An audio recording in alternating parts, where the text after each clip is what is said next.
வாழ்க வையகம், வாழ்க வையகம், வாழ்க வளமுடன்.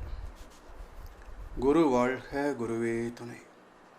சிந்தனையை, உடல் நலத்தை சீர் அமைத்து ஓய்வித்த குருவே வாழ்க, வாழ்க வளமுடன், வாழ்க வளமுடன், வாழ்க வையகம். சான்ற பெருமக்களே, இந்த புனிதமான நல்ல தினத்திலே மனைவி நலவேற்பு விழா நிகழ்ச்சியில் கலந்து கொண்டுள்ள ஆன்மீக உள்ளங்கள் அனைவரையும் அருட்தந்தை வேதாத்தி மகரிஷி அவர்களின் சார்பாக வாழ்க வளமுடன் என்று வாழ்த்தி வரவேற்பதிலே மகிழ்ச்சியும் நிறைவும் பெறுகின்றோம்.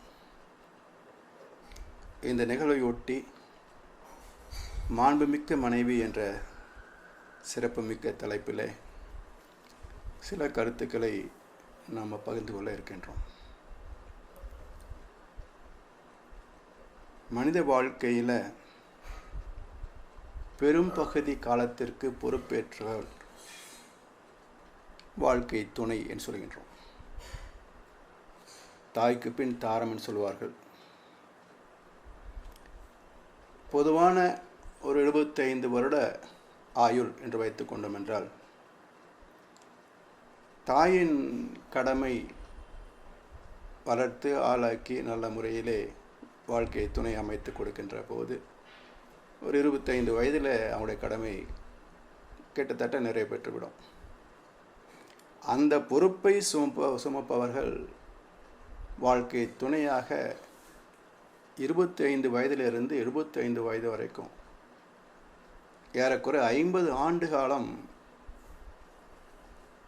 ஒருவருக்கொருவர் துணையாக வருவதனால்தான் மற்ற உறவுகளை காட்டிலும் கணவனுக்கு மனைவி, மனைவிக்கு கணவன்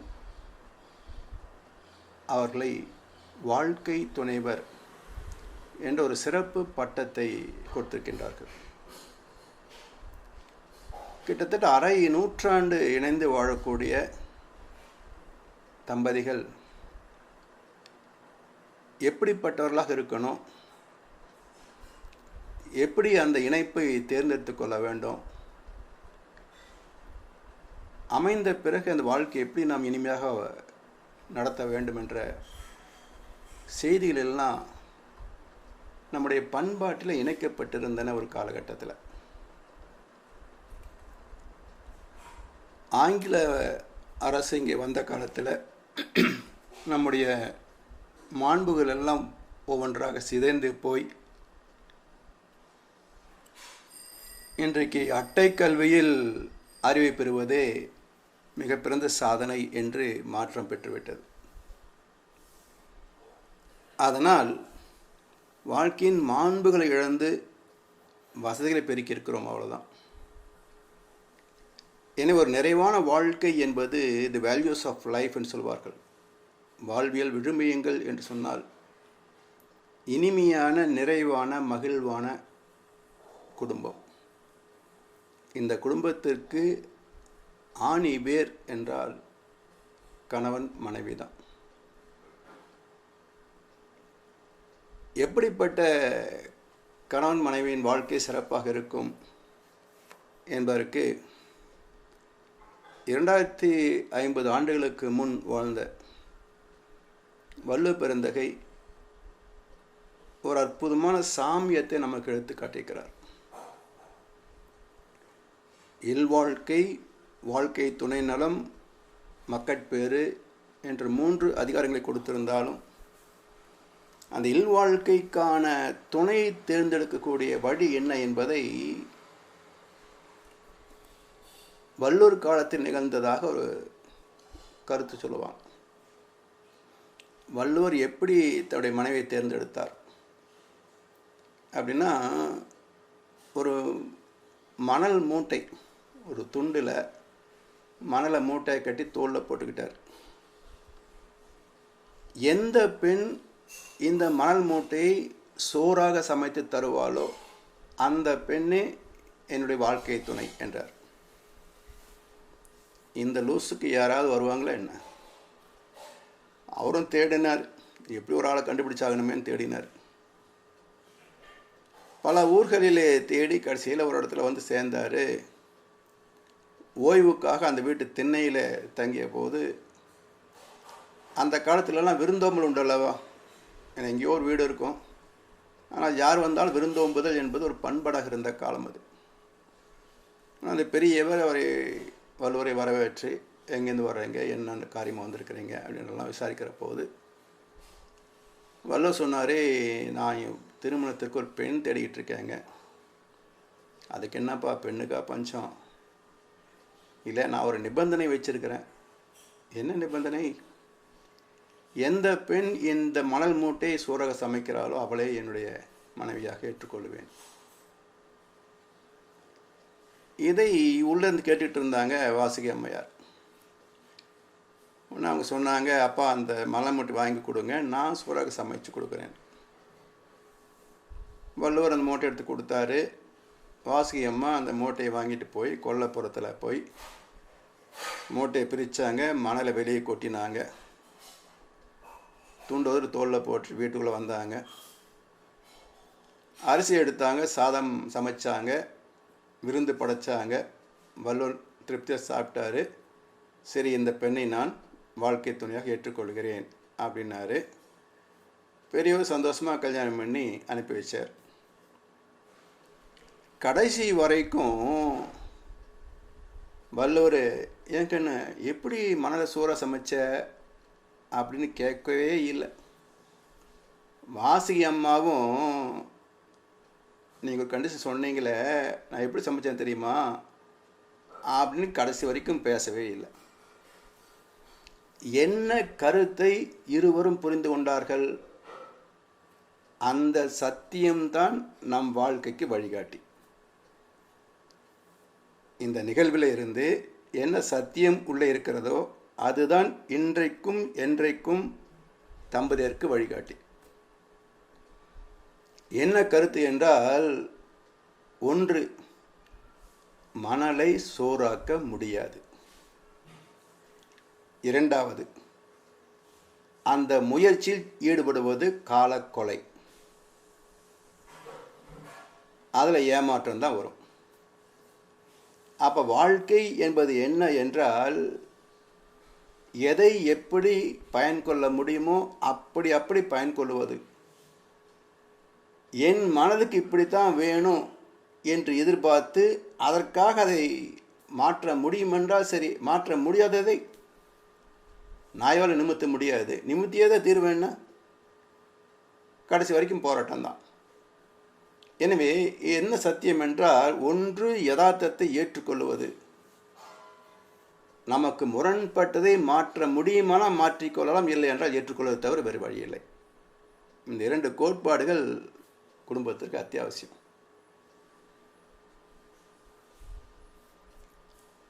இந்த மாண்பு மிக்க மனைவி, மாண்பு மிகுன்னு யார் யாருக்கும் நம்ம பட்டம் போடுறோம், போஸ்ட் அடிக்கிறோம்.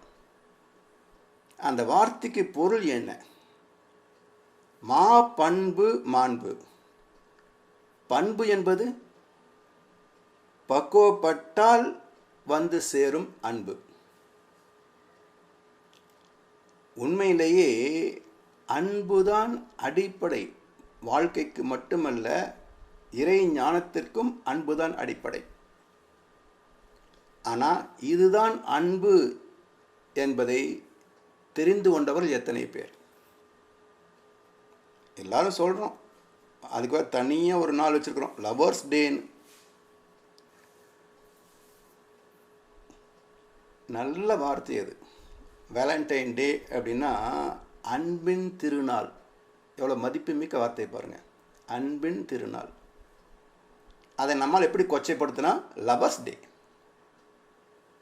விளங்காததுக்கெல்லாம் லவர்ஸ் டே. ஏன்னா அன்பு என்பது இந்த அறிவின் வெளிப்பாடு. அன்பு மணலை சோறாக்க முயற்சி செய்யாது. மணல் சோறு ஆகாது என்பதும் அன்புக்கு தெரியும். நற்குணங்களை மட்டுமல்ல, முரண்பட்ட குணங்களை கூட எப்படி உள்ளதோ அப்படி ஏற்றுக்கொள்ளக்கூடிய தகைமை உள்ளது அன்பு. ஒரு குடும்பத்துக்கு ஆணி வேர் அன்பு. அன்பு இல்லை என்றால் தனி மனித வாழ்க்கையும் நிறைய பெறாது, ஆத்ம சார்ந்த வாழ்க்கையும் நிறைய பெறாது. அதனால் மனைவியை தேர்ந்தெடுக்கின்ற பக்குவம், அந்த பக்குவத்தில் வெளிப்படுகின்ற அன்பு, அதுதான் பண்பாகிறது. அந்த பண்பு தன்னில் இருந்து குடும்பத்தில் விரிந்து, சமுதாயத்தில் விரிந்து, உலகம் வரைக்கும் விரியணும். அதான் விரிந்த நிலை மா பண்பு. அப்படி மாண்பு மிக்க மனைவி அமைய வேண்டும் என்றால் கணவன் எப்படி இருக்கணும் இல்லையா? அதுக்கு தகுதி இருக்கணும் இல்லையா? இப்படிப்பட்ட மனைவி அமைவதற்கு கணவனுக்கும் தகுதி இருக்கணும் இல்லை? ஆண் பெண் இருவருக்குமே இல்லறத்திற்கான தகுதியை வளர்த்து கொள்கின்ற பருவம் பிரம்மச்சரியம். பிரம்மத்தை அனுசரித்து நடந்து கொள்ளக்கூடிய பக்குவத்திற்கு பெறுவதற்கான பயிற்சி காலம் பிரம்மச்சரியம். அதில் ஆண் பெண் இருவருக்கும் 2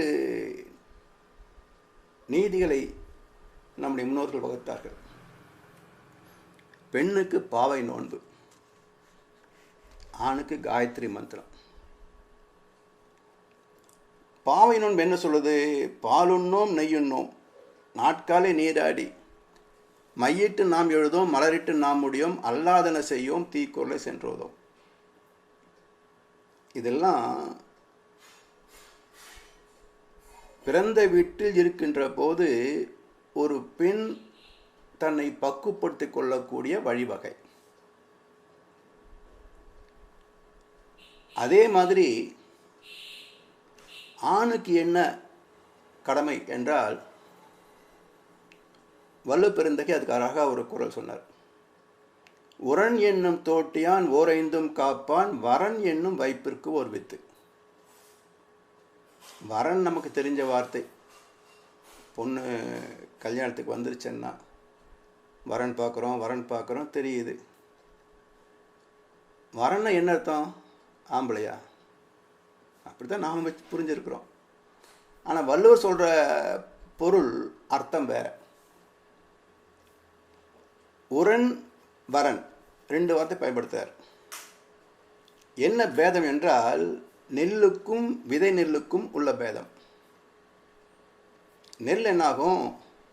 பானையில் விழுந்தால் சோறாகும், வெளியே விழுந்தால் எறும்புக்கு உணவாகும். ஆனால் விதை நெல் ஒரு வயலில் விழுந்தால் தன்னை போல் பல நெல்மலைகளை உருவாக்கும். அப்போ உரன் என்னும் தோட்டியான் ஓரைந்தும் காப்பான், வரன் என்னும் வைப்பிற்கு ஓர் வித்துனார். தோட்டினா சுத்தப்படுத்துறவன், உரன் என்றால் ஆண் குழந்தை. உரன் என்னும் தோட்டியான், ஆண் குழந்தையாக பிறந்த ஒருத்தன் எதை சுத்தப்படுத்துவது? ஓர் 5 காப்பான்.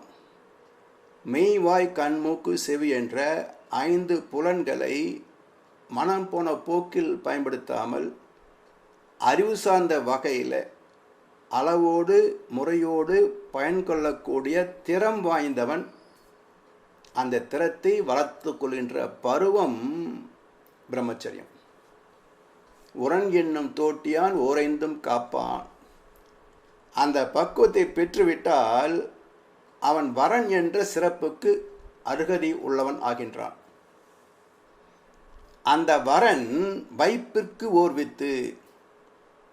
அடுத்து வரக்கூடிய 6 தலைமுறைகளுக்கும் மிகச்சிறந்த வாழ்க்கைக்கான விதை இவன். இந்த விதை நெல்லிலிருந்து வளர்கின்ற பயிர் வீரியம் மிக்கதாக இருக்கும், அறிவு மிக்கதாக இருக்கும், பண்பு மிக்கதாக இருக்கும். இப்படிப்பட்ட ஒரு இளைஞனும் பாவை நோன்பை மேற்கொண்ட ஒரு இளைஞியும் இணைந்தால் அதுதான் மாண்புமிக்க தம்பதிகள். அந்த வாழ்க்கை எப்படி இருக்கும்? இப்போ சாதாரணமாக பெண்களுக்கு சம அந்தஸ்து கொடுக்கக்கூடிய நிலை நடுத்தர குடும்பங்கள் ஓரளவுக்கு இருக்குது, மேல்தட்டிலும் இருக்குது. ஆனால் இந்திய ஜனத்தொகையில் இன்றைக்கும் 70% கிராமப்புறம்தான். நடுத்தரத்திற்கும் கீழ்ப்பட்ட மக்கள் தான். அங்கே எப்படி இருக்குன்னு பாருங்கள், பெண்களுடைய நிலை எப்படி இருக்குன்னு பாருங்கள். அப்போ இவங்க எல்லாம் எப்போ ஒரு நிறைவான வாழ்க்கை வாழ போகிறது? அவர்களுக்கெல்லாம் இந்த வாழ்க்கை நெறியை கற்றுக் கொடுத்தால்தான் அவர்களும் ஒரு சிறந்த வாழ்க்கையை வாழ முடியும். அப்படி இல்லைன்னா ஆணை உயர்வாகவும் பெண்ணை தாழ்வாகவும். போன வாரம் சவாலே சமாலே ஒரு சினிமா அந்த காலத்தில் சக்கப்போடு போட்டது நானும் ரசிச்சிருக்கேன். அப்போது மறுபடியும் பார்க்கலாமேன்னு போட்டுட்டு 10 நிமிஷம் மேலே என்ன படம் பார்க்க முடியல. ஏன்னா ஒரு பணக்கார வீட்டு பெண்ணை கதாநாயகன் காட்டுகிறார். வீட்டுக்கு வந்தவுடனே இவங்க அம்மா காலில் விழுந்து வணங்கணும், இவங்க வீட்டுக்குள்ளே தான் எல்லா வேலையும் செய்யணுன்னா கொஞ்சம் நினச்சி பாருங்க. நம்ம வீட்டில் இருக்கிறோம், ஒரு நாளைக்கு பிளாட்ஃபார்ம் தூங்குன்னா தூங்க முடியுமா? அப்போ கணவன் என்று வந்து விட்டால் இவன் இந்திரலோகத்து தேவேந்திரனா? அந்த பெண் அத்தனை மேன்மை விட்டுட்டு உடனே இந்த அம்மா வந்து தலையத்துக்கு வச்சுக்கிட்டு எங்கள் மாமியார் எங்கள் நாத்தனார் சொல்லி வேலை செய்ய முடியுமா குடிசையில்? என்ன ஒரு பெண்ணடிமைத்தனம்!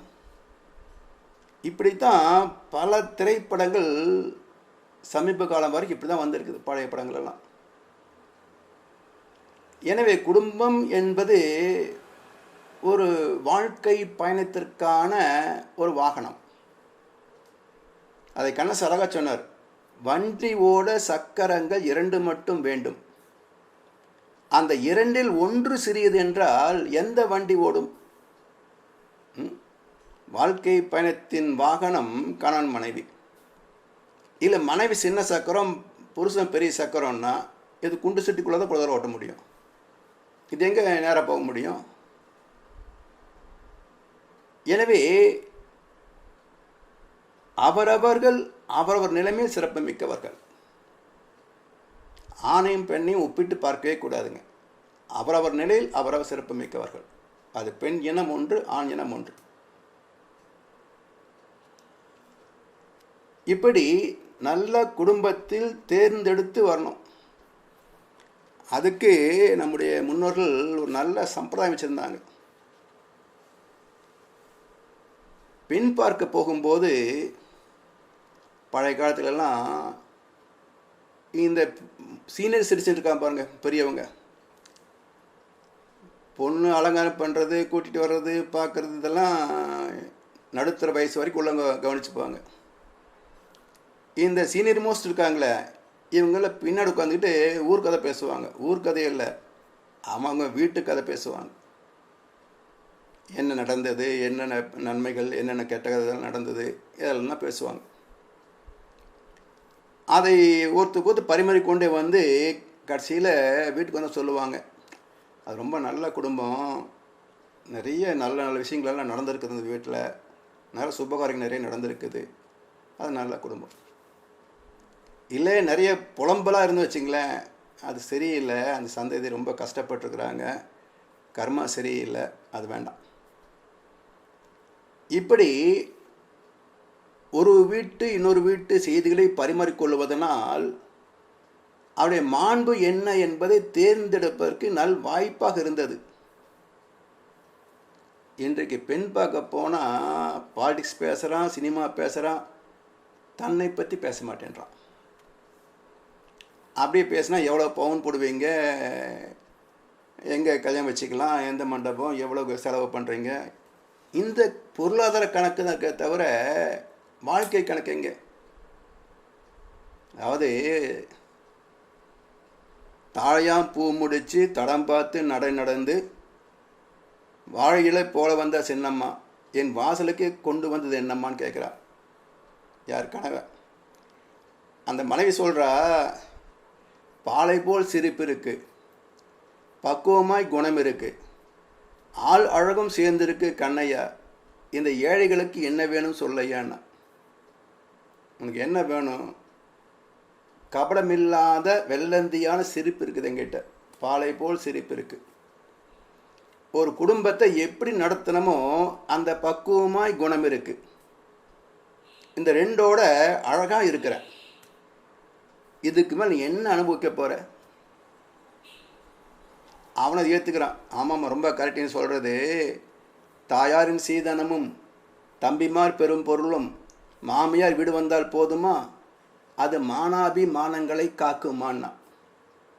நீ கொண்டு வர தங்கமோ வீட்டு பத்திரமோ இந்த குடும்பத்தின் மான அபிமானங்களை காப்பாற்ற முடியுமா? எது காப்பாற்றும்? நல்ல பண்புகளே அந்த குடும்பத்தை காப்பாற்றும். அப்போது மனைவி எப்படிப்பட்டவளாக இருக்க வேண்டும் என்றால் நற்குணம் வாய்ந்தவளாக இருக்க வேண்டுமே தவிர 100 பவுன் நகையும் காரும் கொண்டு வந்தால் மட்டும் நல்ல பொண்ணுன்னு சொல்லிட முடியாது. அடிப்படையிலேயே நம்ம தடம் மாறி போகிறோம். மனம் சார்ந்த வாழ்க்கையில் பொருள் சார்ந்து நிற்பதனால் மனமும் நிறைவு பெறுவதில்லை, பொருளும் நிறைவு தருவது இல்லை. அந்த பண்புகளை மதித்து வாழணும். அப்படி இல்லாத போது என்ன நடக்குது பாருங்களேன். இன்றைய காலகட்டத்தில் 2 பேர் நல்லா படிச்சிருக்கிறாங்க, பிஇ, எம்இ, எம்பிஏ நல்லா படிச்சிருக்கிறாங்க. நல்ல தொழிலும் 2 பேருக்குமே இருக்குது. ஆனால் ஒருத்தருக்கு ஒருத்தர் ஒரு வார்த்தைக்கு இணங்கி போகிறதில்ல. நீ என்ன சொல்லி நான் என்ன கேட்குறது? Love at first sight, divorce at first fight. இன்றைக்கி ப்ரோவர்பு இது. இந்த குடும்பம் எப்படி நல்லாயிருக்கும்? அது அந்த காலத்து கண்ணதாசன் சொல்கிறார், மணமாலை தன்னை சூடி உறவாடுவார், மனம் மாறாமல் பல காலம் விளையாடுவார்.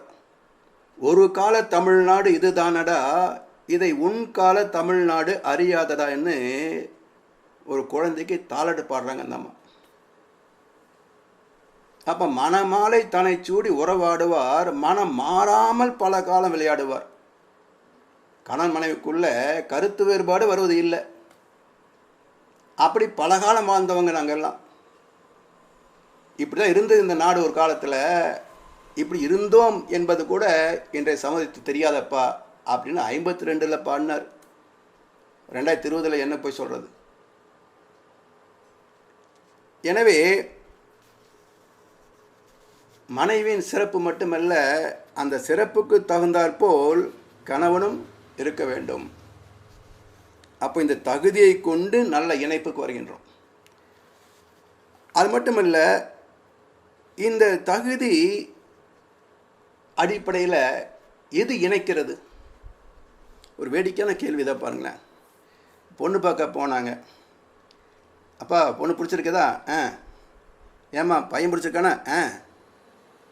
சரி, எப்படி பிடிச்சிருக்குன்னு கேளுங்க. பொண்ணு பிடிச்சிருக்குன்னு சொல்கிறிய, எப்படி பிடிச்சிருக்குது? மாப்பிள்ளை பிடிச்சதுன்னு சொல்கிறிய, எப்படி பிடிச்சிருக்குது? பதில் தெரியாது. பொண்ணு பிடிக்கலன்னு சொல்கிறிய, ஏன் பிடிக்கல? தெரியாது. அப்போது பதில் தெரியாமல் ஒரு கேள்வித்தாள், அதுக்கு விடையை போடாமல் ஒரு பாஸ் மார்க்கு, அரியஸ் கிளியர் பண்ண மாதிரி. ஏன் முடியறது இல்லை அப்படின்னா, இது ஆத்மா தேர்ந்தெடுக்கின்ற கணக்கு. இன்னார்க்கு இன்னார் என்று எழுதி வைத்தானே தேவன் அன்று. எங்கே எழுதி வச்சான்? அவங்க கருமையத்தில் எழுதி வைத்திருக்கிறான். நாம் எப்படிப்பட்ட தலைமுறையில் வளர்ந்திருக்கின்றோமோ அந்தந்த கர்ம பலன்களுக்கு தக்க வாழ்க்கை என்பதை இறைவன் அவரவர் ஆத்மாவிலே எழுதி வைத்திருக்கின்றான். இதுக்கு தகுந்த மேட்ச் தான் அங்கே வரும். எனவே இன்னார்க்கு இன்னார் என்று எழுதி வைத்தானே தேவன் எங்கே? அவங்கவங்க கருமையத்தில் ஆத்மாவில் எப்போ எப்பப்போ அவங்க காரியங்கள் செய்தாங்களோ அந்த பாவ புண்ணியத்தெல்லாம் அங்கே எழுதி வச்சிருக்கலாம். அப்போது நல்ல மனைவி கிடைத்தாள் என்றால் நான் புண்ணியம் செய்தேன், அதனால் அதற்கு தக்க மனைவி வந்து எனக்கு சுகத்தை தந்தாள். அப்படி இல்லையா, நான் என்ன பாவம் பண்ணினோ தெரியல, அடித்து துவைக்க ஆள் வந்து சேர்ந்துருக்குன்னு அர்த்தம். எனவே நல்ல துணை என்றாலும் அல்லாத துணை என்றாலும் இதுக்கு இதுதான் மேட்ச். இது தவிர வேறு ஆல்டர்னேஷனே கிடையாது. இவ்வளவு துல்லியமாக கர்ம வினைகளை கணக்கெடுத்து ஜோடிச்சிருக்கின்ற வேலையை இறைவன் செய்கின்றான். அப்போ தகுதிக்கு அடுத்து இணைப்பு வந்தாச்சு. அந்த இணைந்த பிறகு வாழ்க்கையின் அடிப்படை என்ன? சகிப்புத்தன்மை, விட்டு கொடுத்தல், தியாகம். எந்த குடும்பமாக இருந்தாலும் தம்பதியர் இடையில் இந்த 3 பண்புகள் இருந்து விட்டால் எந்த சிக்கலையும் சமாளிச்சிடும். சகித்து போகக்கூடிய பொறுமை இருக்கணும், விட்டு கொடுத்து போகக்கூடிய தன்மை இருக்கணும். என்னத்தை பெருசாக தியாகம் பண்ண போகிறோம்? எங்கே போக போகுது விட்டு கொடுத்தா? எனவே சாமி சொல்லுவாங்க, குடும்ப அமைதிக்காக அறிவுடையவர்கள் தான் விட்டு கொடுக்கணும். கற்பு ஒன்றை தவிர வேறு எதையும் விட்டு கொடுக்கலாம் அப்படிம்பார். அப்போ அந்த சகிப்புத்தன்மை, விட்டு கொடுத்தல், தியாகம் என்ற பண்புகளை பெற்றிருந்தால் இல்லறம் இனிதே.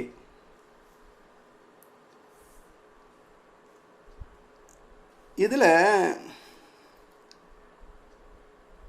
எந்த காலமாக இருந்தாலும் திருமணம் ஆன புதிதில் பார்த்தீங்கன்னா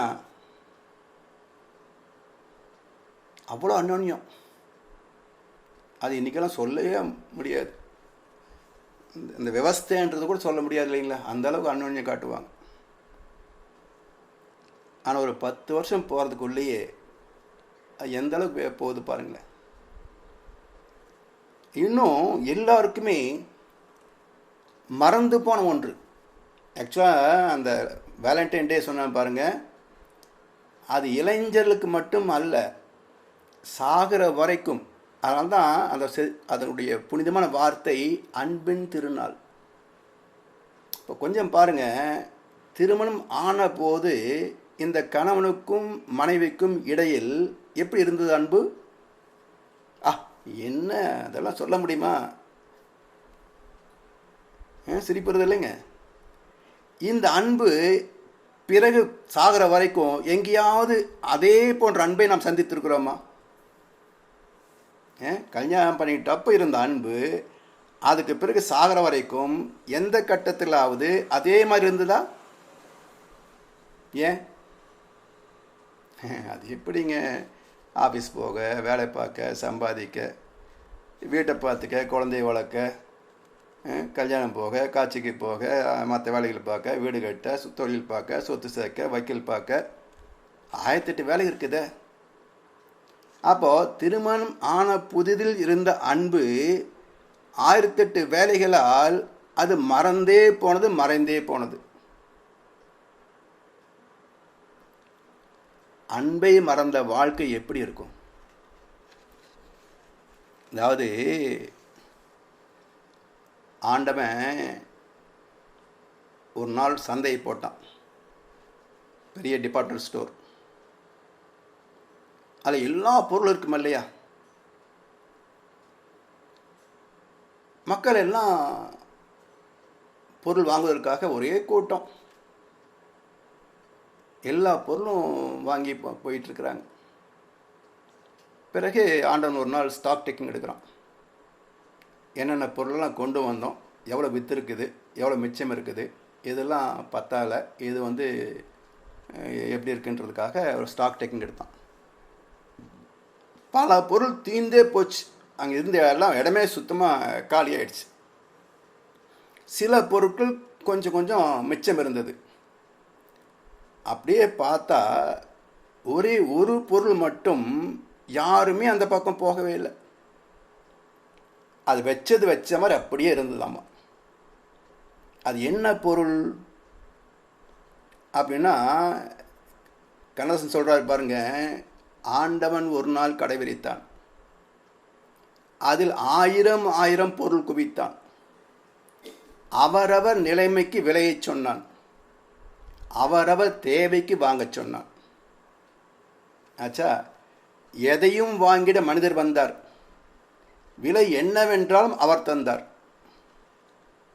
இதயம் என்பதை விலையாய் தந்து அன்பை வாங்கிட எவரும் இல்லை.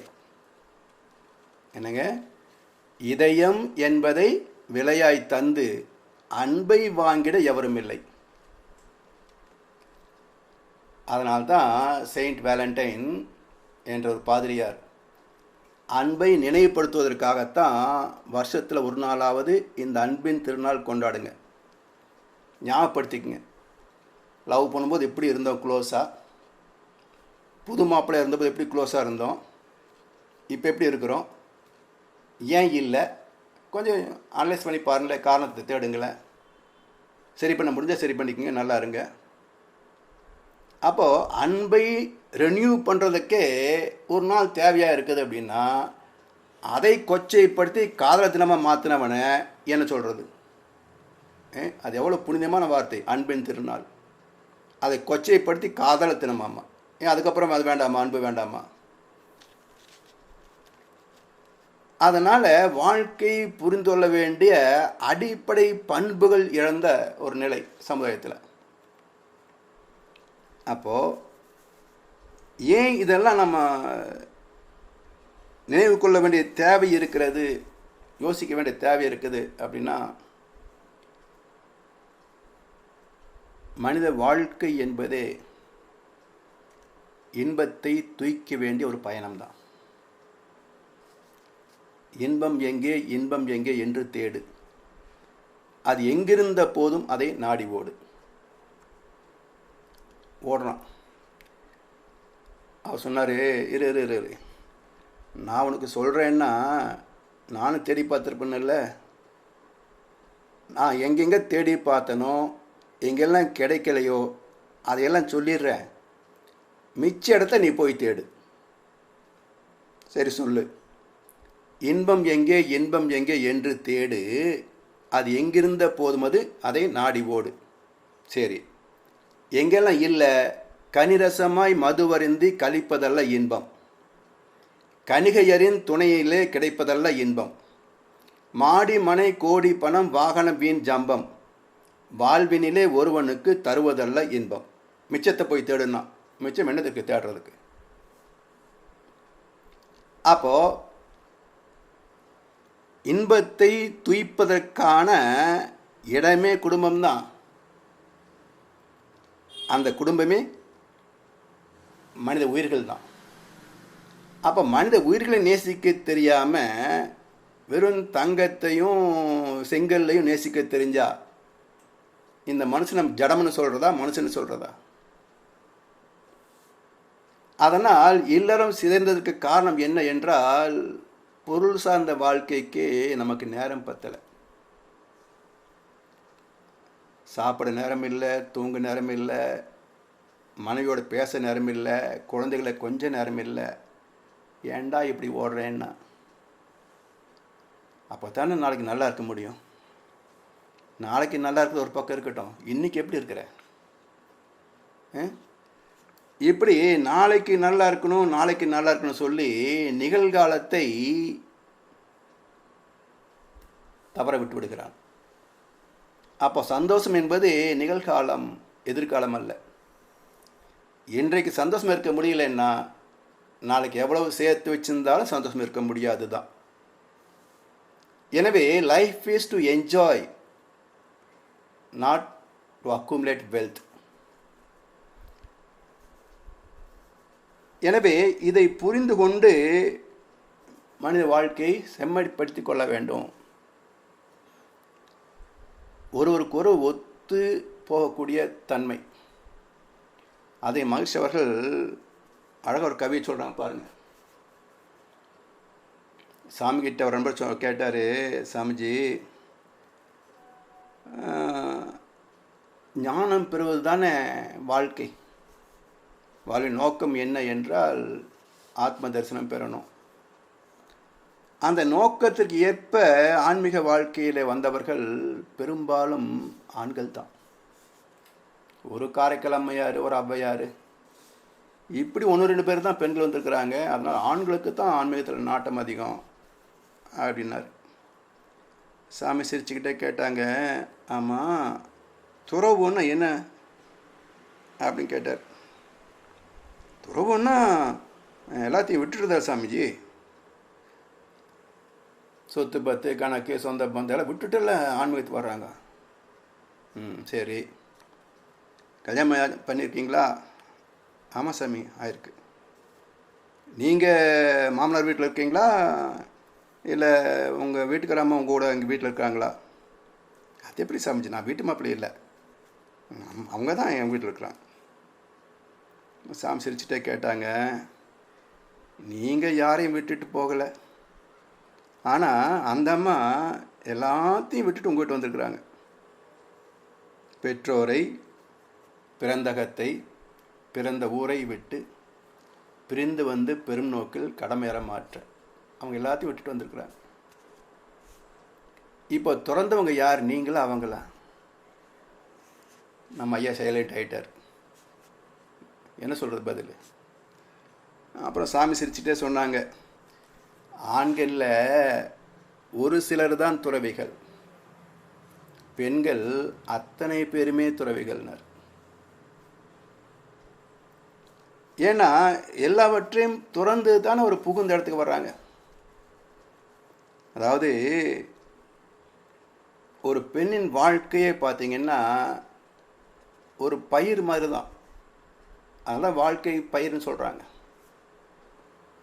இன்னும் சொல்லப்போனால் சில குடும்பங்களில் திருமணம் நடத்துகின்ற சடங்குகளில் முளைப்பாரின்னு ஒரு சடங்கு வச்சுருப்பாங்க.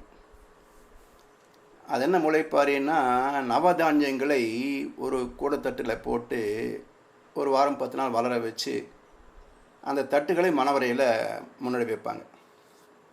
மிக அற்புதமான ஒரு சடங்கு. ஐயா வெளியே போகணுமா? ரிஜாயின் பண்ணிக்கலாம்.